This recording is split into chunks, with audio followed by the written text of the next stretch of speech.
Hello everybody! Well, finally I am doing an update of my citrus plants and how to overwinter them, because that is what I get asked the most by everybody. Not so much what happens in the summer and what do they do in the summer, but what are we going to do in the winter? Well, look, the last video that I did on citrus was back in January 2021. That's how fast the time goes. Since then, I have acquired quite a few more citrus trees. Surprise, surprise. And I have had so many questions and so many comments about that video. Thank you very, very much, everybody, for that. It was really fantastic, and I know that citrus is really important to me, and it's obviously really important to a lot of other people.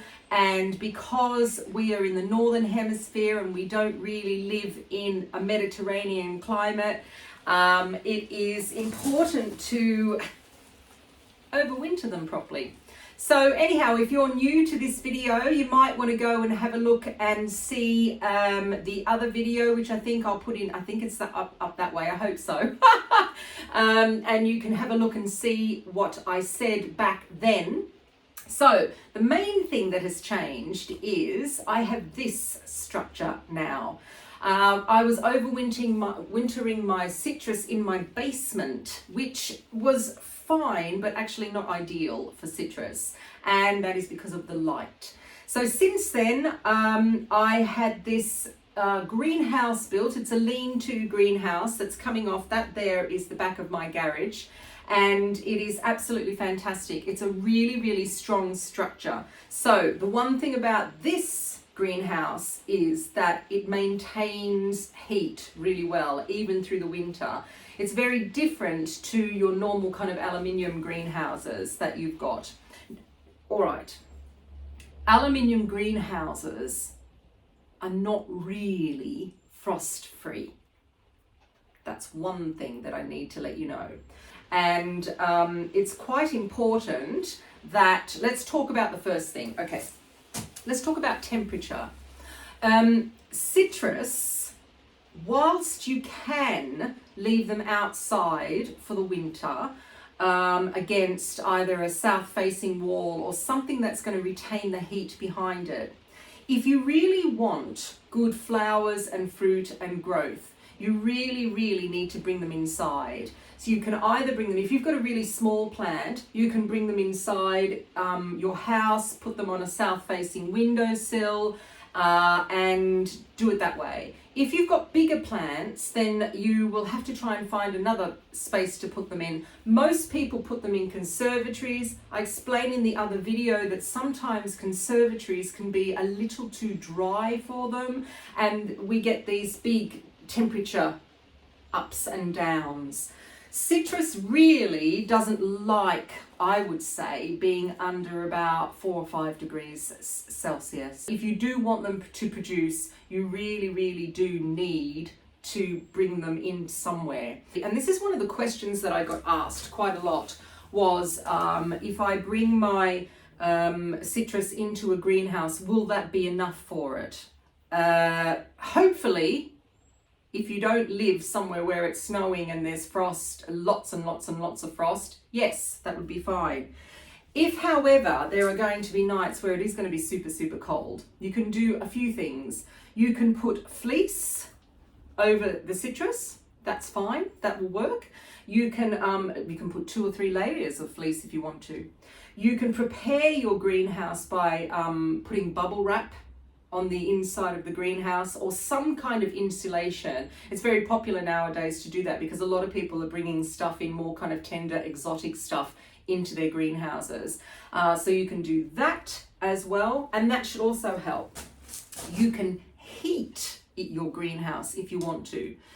Last year, I did heat this greenhouse. Well, I had a little thermostatic electric heater in here, and I didn't allow it to go below, I think it was 8 degrees centigrade. This year, I can't afford to do that because electricity bills are going up and up and up. I had a lot of tender and exotic stuff in here last year. This year, I'm just praying that it will be fine. Also, like I said, this maintains quite a good amount of heat because of the back wall and because of the structure.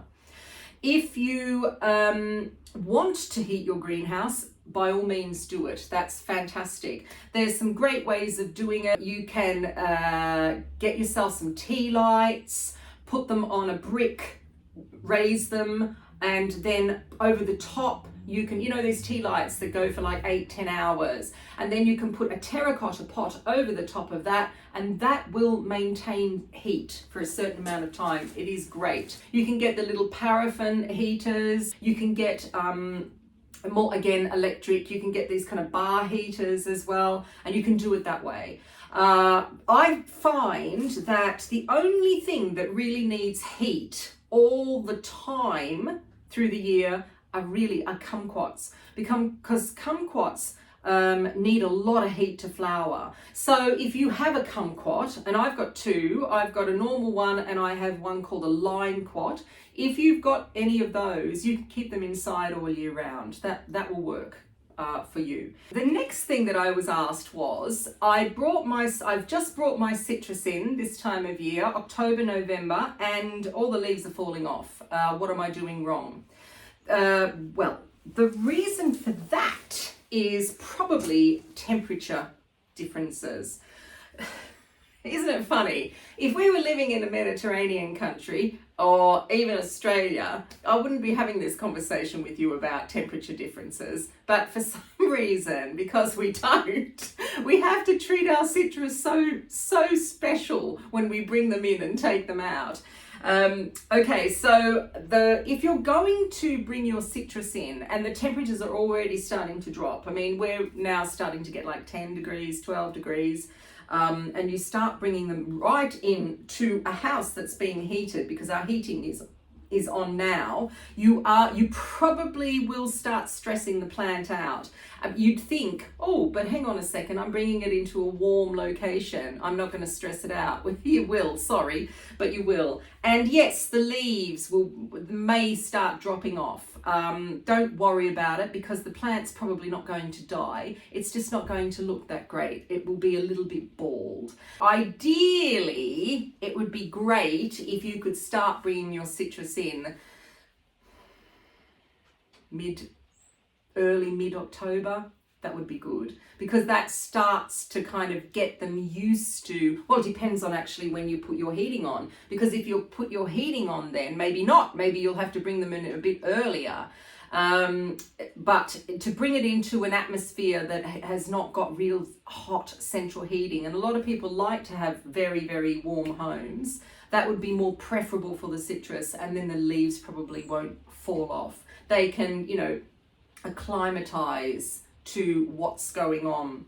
So that is temperature. The most important thing for me, I think, for citrus in the winter is light.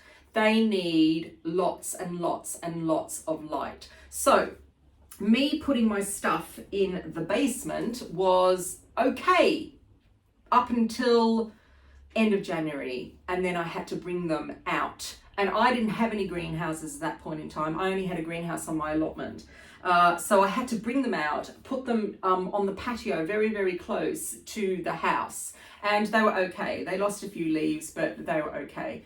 Because what I was finding was that because there was a lack of light, the leaves started dropping off, and that plants were looking not very good at all. And actually, I'm looking at this plant in front of me, which doesn't look great either.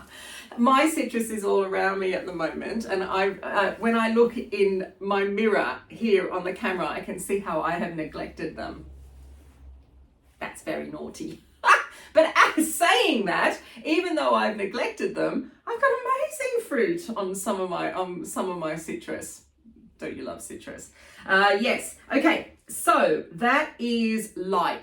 Let me talk about watering. That's a question that I get quite a lot from people about, when do we water? In the other video, I explained to you that I stick my fingers into the soil, and quite deep into the soil, and if it feels damp, I leave it.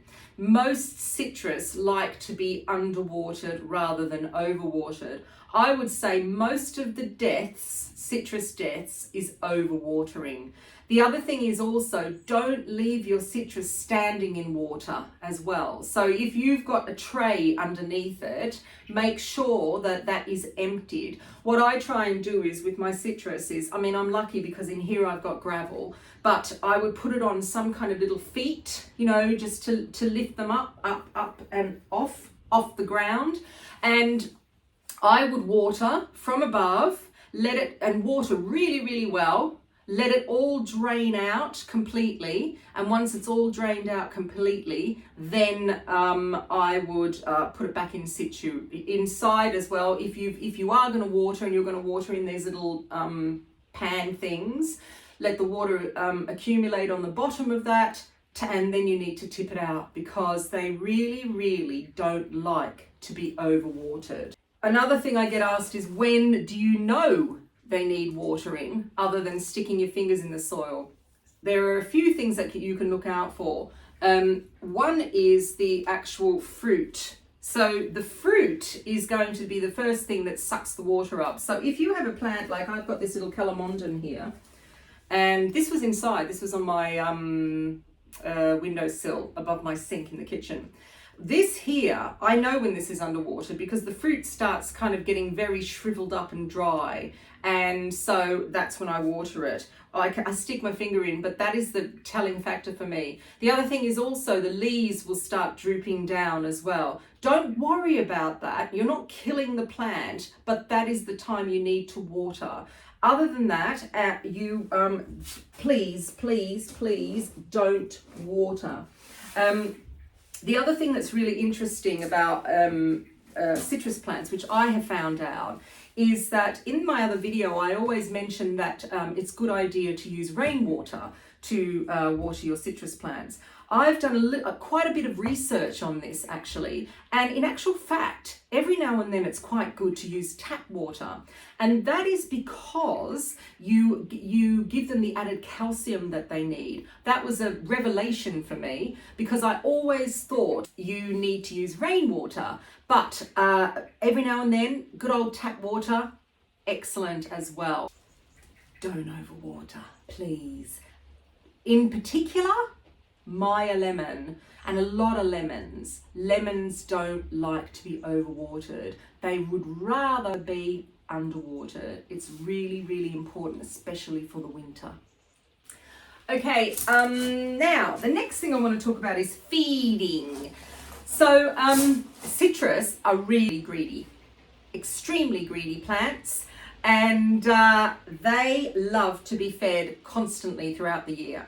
You can get, as you saw in my last video, you can get winter feeds and summer feeds. Great, they work really, really well. In the winter, I would feed once a month. And also, what I'm going to add to my routine now is I'm going to do a foliar spray as well. Now, you can use the feed that you're putting into the soil as a foliar spray if you want to, but I have a particular product that was sent to me that I am going to try this year, and I'll show you in a minute. So the other thing is also with watering, try to always kind of keep a watering can, it can be a pretty one, in your area, you know, like in the conservatory or maybe in your utility room laundry. I always keep one in here in the greenhouse so that the water isn't really cold, because that will stress the plants out as well. And while you're at it, you can also have another watering can that has the feed in it and keep it, you know, inside in the greenhouse, and then it's not really cold as well, which is great. So what do I use? I am now using a feed, an all year round feed from a fantastic company here in the UK, which is called the Citrus Centre, and it's a powder in here, and you mix it up with water, and this can be used all year round. If you're interested, I'll put a link down the bottom of where you can get that. The foliar spray that I am going to use is by a company called Moonshine Global, and it's called Sunshine Concentrate. And I'm going to use this on my foliage, on my citrus, and see what happens. This is an experiment. I've never used this product before. I've used their other products, but I've not used this. So it's quite exciting. I want to see how this works. And so that's what I am going to use. This is a concentrate, and it's going to last me 150 years. So that's that one. Right. Another big question I get all the time is misting. When do I mist? How much do I mist? Do I put a whole 1 litre bottle on them?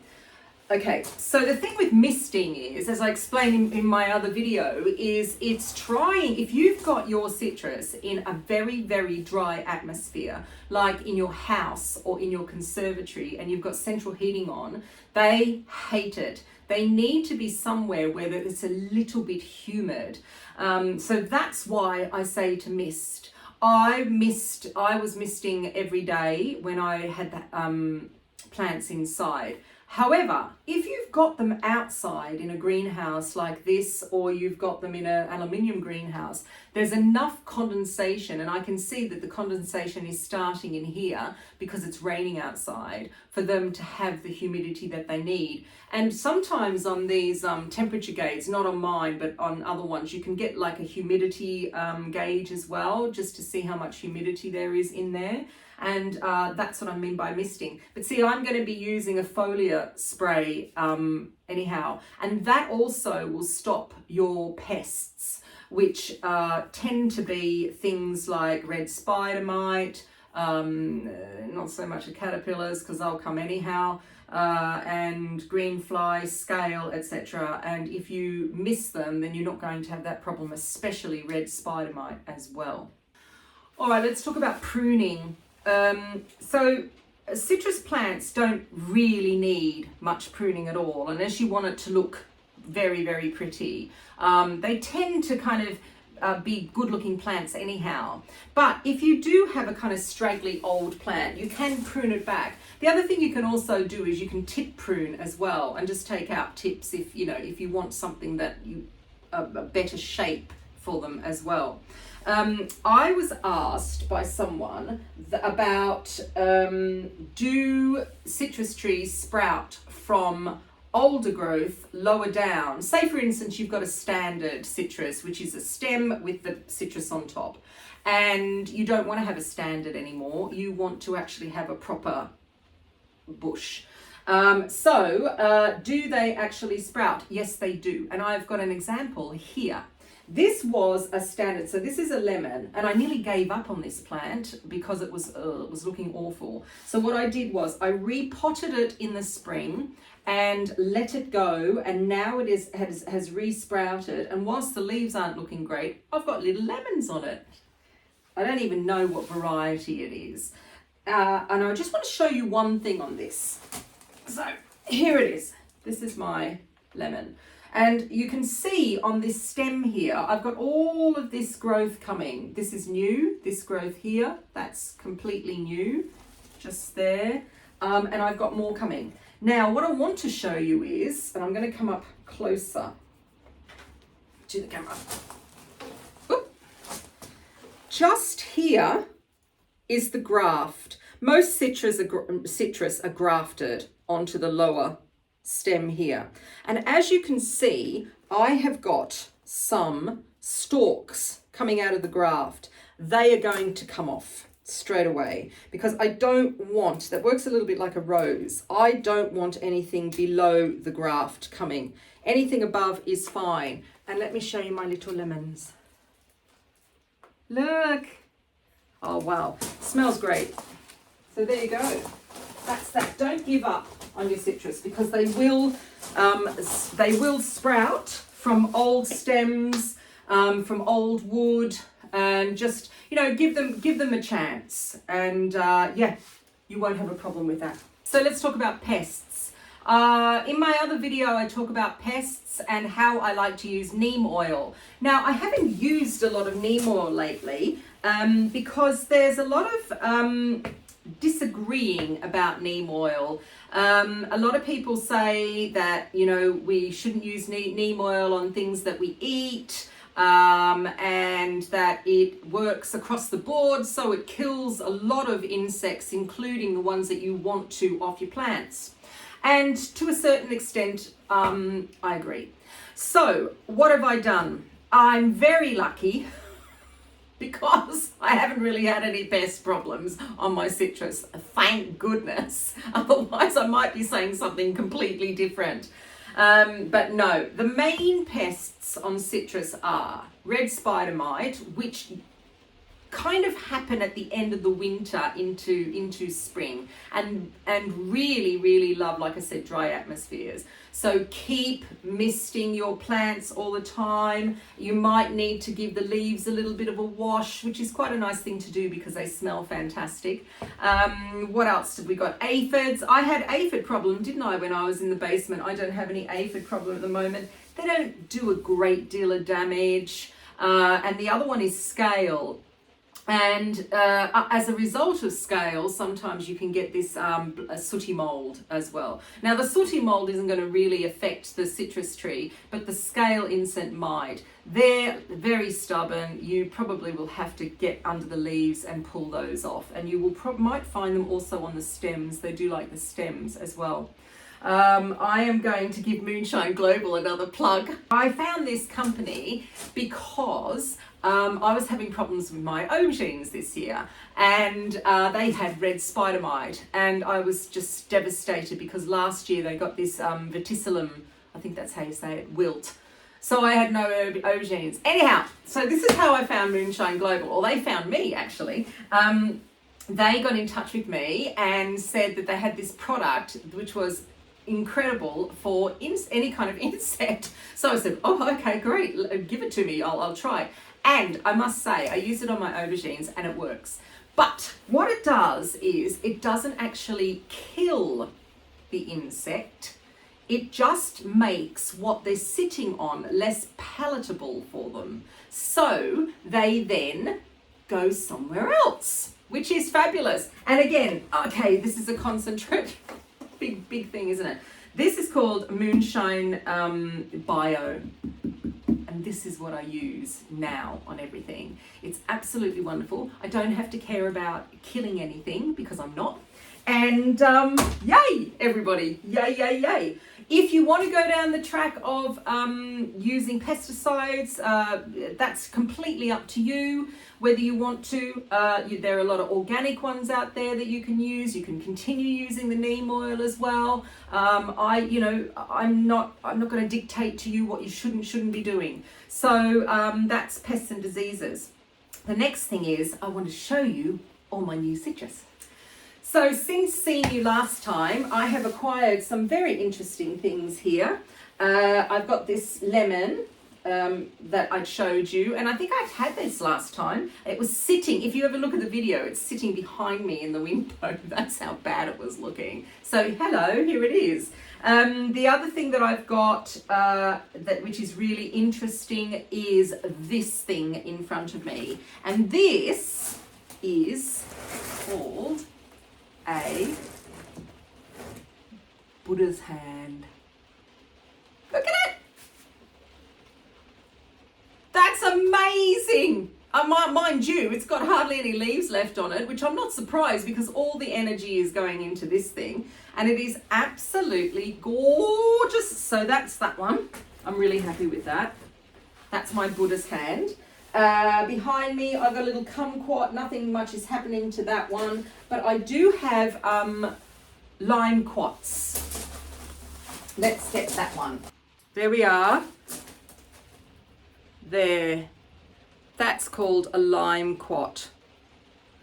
And I've got lots of weeds in this pot, and this really needs. I repotted this in the spring, and it's done really well. All this dead growth here was last year. I thought I'd nearly lost this. So that's that one. This is my next one. So this is an orange, and it's called Salustiana. And look how it's ripening from above. Yay, that's exciting. There's my little calamondin down there.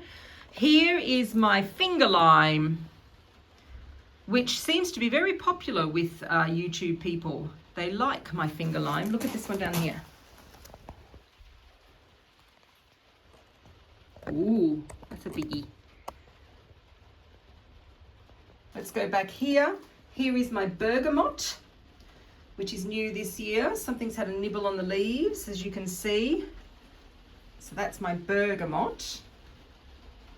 And this one here, which is going a bit yellow because I've just brought it in, my fault, is a yuzu. I'm actually quite impressed with this year because it wasn't growing very well at the beginning of the season. It has thorns like mad, like my finger lime. The finger lime is the hardiest citrus I've got. They can be left out all winter actually if you want to. I left mine out one winter, all winter, and it was, I did have like a canopy above it of different plants and it did really, really well. So all of these fruits are going to start ripening now because winter time is the ripening time, and it's very, very exciting. And I hope that I've answered all your questions. And I haven't talked about repotting because that happens, I mean, you can repot any time of the year if you want to. I would just hold off the colder months because you never know. They may not like it. Their roots, they might not like their feet being cold. So I will talk about those closer towards the end of winter into spring, and repotting and what to pot it in as well. And yeah, I think I've covered all my citrus here. Yeah, it's excellent.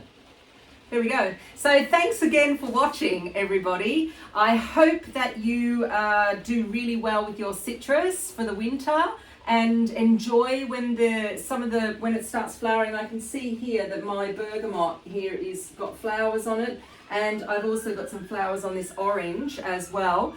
And I've just remembered I've got a blood orange somewhere. I wonder where that is. I better go looking for it because that has to come in as well. Yeah, enjoy growing citrus. They are fabulous plants, and especially when they start flowering, the smell is wonderful. So if you like my video, give me a thumbs up and remember to subscribe, otherwise you won't get any notifications of when I'm doing videos and updates as well. Behind me is my passion fruit that I talked about in my other video, and I just want to show you something, a little special gift it has given me today, if I don't fall off this chair and kill myself. Hang on. There we are. Look. Passion fruit. All right. See you, everybody. Bye.